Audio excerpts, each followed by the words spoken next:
আসসালামু আলাইকুম। LED TV service সেন্টারের পক্ষ থেকে আপনাদেরকে জানাই স্বাগতম। আমরা আজকে একটা 24 ইঞ্চি টিভির মাদারবোর্ড রিপেয়ার করব। এটার সমস্যা হচ্ছে পাওয়ার আসে না। আশা করি ভিডিওটা দেখবেন। সম্পূর্ণ ভিডিওটা দেখলে কি কারণে পাওয়ার আসে না, কি সমস্যা বুঝতে পারবেন। পিসিবিটা আমরা খুলে নিয়েছি। এই যে পিসিবির ভিতরে দেখেন, এই যে পিসিবি, এটা 24 ইঞ্চি একটা মাদারবোর্ড। এই যে মডেল নাম্বারটা আপনাদেরকে যদি দেখাই, মডেল নাম্বারটা হচ্ছে যে এই যে এখানে, এটা হচ্ছে এটার পিসিবি মডেল নাম্বার। যদি ভোল্টেজটা আপনাদেরকে দেখাই, এই যে এটার ভিতরে কোনো পাওয়ার নাই, লাইট নাই কোনো ধরনের। এখন আমাকে প্রথমে দেখতে হবে যে বিসিসি ভোল্টেজটা, যে এইখান দিয়ে 12 ভোল্ট আউট হয়, এখানে আছে কিনা ভোল্টেজটা দেখেন। এখন বিসিসি ভোল্টেজটা দেখতে হলে যে গ্রাউন্ড মিটারের যে প্রুফটা আমি গ্রাউন্ডে দিলাম, দেওয়ার পরে এই যে এইখানে যে ডায়েট আছে, ডায়েটের মাথায় আমি রাখবো। রাখার পরে এখানে থাকবে হচ্ছে 12 ভোল্ট, 12 ভোল্ট থাকবে। এই যে দেখেন এখানে আমার 12 ভোল্ট আছে, এখানে 12 ভোল্ট আছে। তারপর কি হচ্ছে, কিন্তু 12 ভোল্ট আছে, কিন্তু এখানে কোনো রেড লাইট নাই, কোনো পাওয়ার আসতেছে না। তারপর আমাকে দেখতে হবে আপনার পাওয়ার আসতেছে না, যেহেতু আমাকে দেখতে হবে যে এখানে একটা ড্রাইভার আইসি আছে, এটা হচ্ছে 1118 আইসি নাম্বার। এখানে কোনো ভোল্টেজ আছে কিনা আমাকে দেখতে হবে। এইটা হচ্ছে এই পিন দুইটা হচ্ছে আপনার, এই পাশের দুইটা হচ্ছে 3.3 আউট।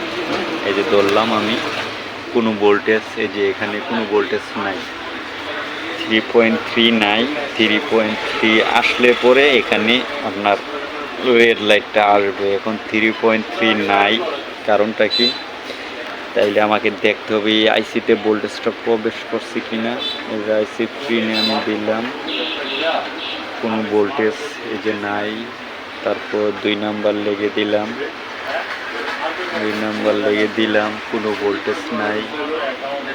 এই 3 নাম্বার লেগে দিলাম, কোনো ভোল্টেজ নাই। দেখেন কোনো প্রকার ভোল্টেজ নাই, অর্থাৎ আইসিতেই ভোল্টেজ ঢুকতেছে না।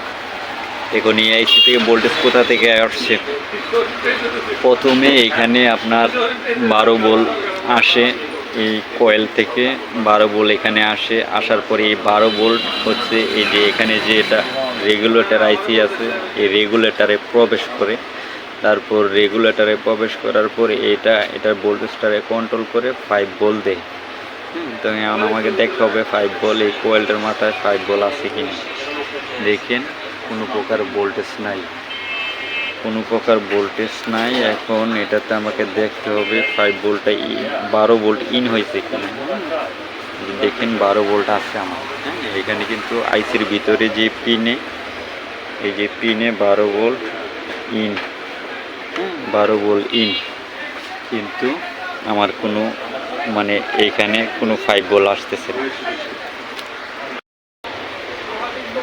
এই যে দেখেন আমরা এখান থেকে রেগুলেটর যে আইসিটা ছিল এটা রিমুভ করলাম।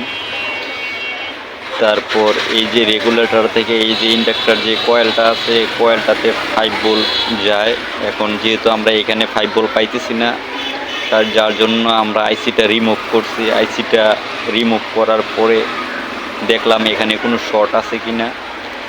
শর্ট খুঁজে পাইতে গেলে এই যে দেখলাম আপনার এখানে 2টা ক্যাপাসিটার ছিল, এই যে এখানে আমি খুলে রাখছি, এই যে 2টা ক্যাপাসিটার খুলে রাখছি, আইসিটা খুলে রাখছি।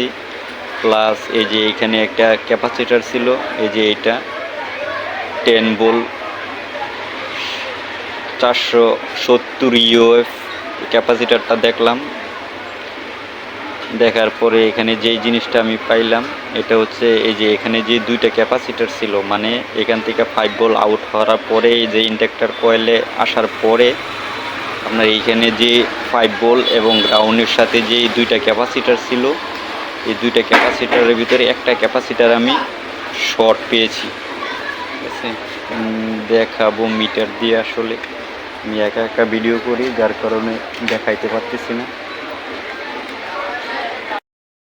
আলহামদুলিল্লাহ, এই যে দেখেন, এটা হচ্ছে আগে যে সমস্যাটা ছিল, এই যে রেড লাইটটা এখানে ছিল না, এখন আমরা কাজ করার পরে রেড লাইটটা এই যে জ্বলছে। আমি যদি ভোল্টেজটা একটু দেখাইতে যাই, আমার দেখেন এখানে, এই যে এখানে ধরলাম মিটার প্রুফটা, এই যে আমার এই যে এখানে দেখেন 12 ভোল্ট। ঠিক আছে, আর আগে যেটা 5 ভোল্টটা মিসিং ছিল, এই যে দেখেন এখনো 5 ভোল্টটা আমার, এই যে দেখেন এখানে 5 ভোল্ট চলে আসছে, তারপর 5 ভোল্ট চলে আসছে। এখানে দেখেন আমি যে 3.3 যেটা দেখাইতে চাইছিলাম ওই সময়, এই যে 3.3 পয়েন্টে ধরলাম আমার, এই যে দেখেন। তার মানে আমার টিভিটা এখন সম্পূর্ণ সব ভোল্টেজ ওকে আছে। এখন যদি আমি স্ট্যান্ড বাইটা রিলিজ করতে যাই, দেখেন এই যে আলহামদুলিল্লাহ অনেক সুন্দরভাবে স্ট্যান্ড বাইটা রিলিজ হয়ে গেল। আমাদের এখন মাদারবোর্ডটা ওকে।